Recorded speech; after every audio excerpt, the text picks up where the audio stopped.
ಮುಖ್ಯಮಂತ್ರಿಗಳ ಸುಪುತ್ರ ವಿಧಾನ ಪರಿಷತ್ ಸದಸ್ಯ ಯತೀಂದ್ರ, ಡಾಕ್ಟರ್ ಯತೀಂದ್ರ ಮತ್ತೊಮ್ಮೆ ಅಹಿಂದ ಒಗ್ಗಟ್ಟಿನ ಬಗ್ಗೆ ಮಾತಾಡಿದ್ದಾರೆ. ರಾಜಕೀಯ ಶಕ್ತಿ ಬರಬೇಕು ಅಂದ್ರೆ ಹಿಂದುಳಿದ ವರ್ಗ ಒಗ್ಗಟ್ಟಾಗಿರಬೇಕು. ನಮ್ಮ ಸಮುದಾಯ ಯಾವಾಗಲೂ ಸಿದ್ದರಾಮಯ್ಯ ಪರ ಇದೆ. ಅದೇ ಕಾರಣಕ್ಕೆ ಸಿದ್ದರಾಮಯ್ಯನವರು ದೇವರಾಜ ಅರಸು ದಾಖಲೆ ಮುರಿದಿದ್ದಾರೆ ಅಂತ.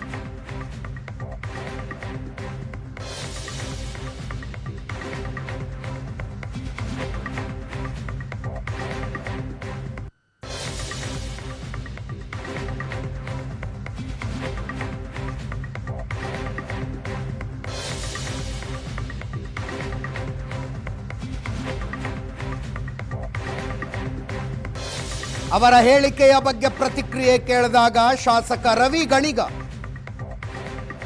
ಡಿ.ಕೆ. ಶಿವಕುಮಾರ್ ಬೆಂಬಲಿಗ, ಯತೀಂದ್ರ ಅವರು ನಮ್ಮ ಹೈಕಮಾಂಡು, ನಮಗೆ ಹೈಕಮಾಂಡ್ ನೋಟಿಸ್ ಕೊಡಬಹುದು, ಆದರೆ ಹೈಕಮಾಂಡ್ಗೆ ನಾವು ನೋಟಿಸ್ ಕೊಡೋದಕ್ಕೆ ಸಾಧ್ಯ ಇಲ್ಲ.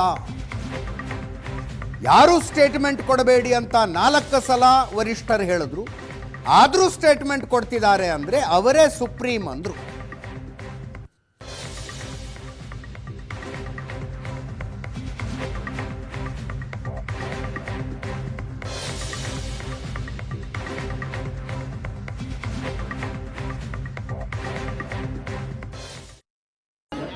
ಆದ್ರೆ ರಾಜಕೀಯ ಶಕ್ತಿ ಬರಬೇಕು ಅಂತಂದ್ರೆ ನಾವೆಲ್ಲ ಒಗ್ಗಟ್ಟಾಗಿರ್ಬೇಕು. ಒಗ್ಗಟ್ಟಲ್ಲೇ ಬಲ ಇರುವಂತದ್ದು.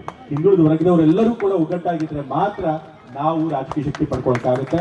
ನಮ್ಮ ಸಮುದಾಯ ಯಾವಾಗಲೂ ಕೂಡ ಒಗ್ಗಟ್ಟಾಗಿದ್ದು ಯಾವಾಗಲೂ ಕೂಡ ಸಿದ್ದರಾಮಯ್ಯ ಅವರಿಗೆ ಬೆಂಬಲ ಆಶೀರ್ವಾದ ಮಾಡಿದಿರಿ. ಹಾಗಾಗಿ ಅವರು 2ನೇ ಬಾರಿ ಮುಖ್ಯಮಂತ್ರಿಗಳಾಗಿ ಇವತ್ತು ದೇವರಾಜ ಅವರ ಇಷ್ಟು ದೀರ್ಘಾವಧಿ ಮುಖ್ಯಮಂತ್ರಿಗಳಾಗಿದ್ದರು. ಆ ದಾಖಲೆಯನ್ನು ಮುರಿದು ಕೂಡ ಇವತ್ತು 7 ವರ್ಷಗಳಿಗಿಂತ ಹೆಚ್ಚು ಕಾಲ ಇವತ್ತು ಮುಖ್ಯಮಂತ್ರಿಗಳಾಗಿ ಸಿದ್ದರಾಮಯ್ಯ ಅವರು ಮುಂದುವರಿದ್ದಾರೆ. ಸೊ ಅವ್ರಿಗೆ ಏನಾದ್ರು ಈ ಸಾಧನೆ ಮಾಡಿದ್ರೆ ಅದಕ್ಕೆ ನೀವು ಕೊಟ್ಟಂತ ಬೆಂಬಲ ಆಶೀರ್ವಾದನೇ ಕಾರಣ. ಅವರು ನಮ್ಮ ಹೈಕಮಾಂಡ್, ಅದರಿಂದ ನಾವು ಕೊಡೋದಕ್ಕಾಗಲ್ಲ. ಅವ್ರಿಗೆ 100% ಒಪ್ಕೋತೀವಿ. ಅಲ್ಲ, ಈಗ 4 ಸರಿ ಹೇಳಿದ್ರು ನೀವು ಯಾರು ಸ್ಟೇಟ್ಮೆಂಟ್ ಕೊಡಬೇಡಿ ಅಂತ. ಕೊಡ್ತಾ ಇದೀವಿ ಅಂದ್ರೆ ಅವ್ರ ಹೈಕಮಾಂಡ್. ಯಾರು ಕೊಡೋದಕ್ಕೆ? ಸುಪ್ರೀಂ ಯಾರು ಇರ್ತಾರೆ ಅವರೇ ಹೈಕಮಾಂಡ್ ಅವರೇ ನೋಟಿಸ್ ನಮಗ್ ಕೊಡೋದು. ಹೈಕಮಾಂಡ್ ನಾವು ನೋಟಿಸ್ ಕೊಡಕ್ ಆಗಲ್ಲ. ನಮ್ ಡಿ.ಕೆ. ಶಿವಕುಮಾರ್ ಸಾಹೇಬ್ರು ಹೇಳಿದ್ದಾರೆ ಯತೀಂದ್ರ ಅವರು ನಮ್ಮ ಹೈಕಮಾಂಡ್ ಅಂತ. ನಾನು ಅದನ್ನೇ ಪುನರ್ ಉಚ್ಚರಿಸ್ತೀನಿ. ಈಗ ಈ ವಿಚಾರವಾಗಿ ನಾನು ಉತ್ತರ ಕೊಡ್ಕೊಂಡೇ ಬರ್ತಿದ್ದೀನಿ. ಮತ್ತೆ ಈ ವಿಚಾರ ಕೇಳಬೇಡಿ. ಸೊ ಇದ್ರ ವಿಚಾರವಾಗಿ ಏನು ನಾನು ಹೇಳೋದಕ್ಕೆ ನೋ ಕಾಮೆಂಟ್.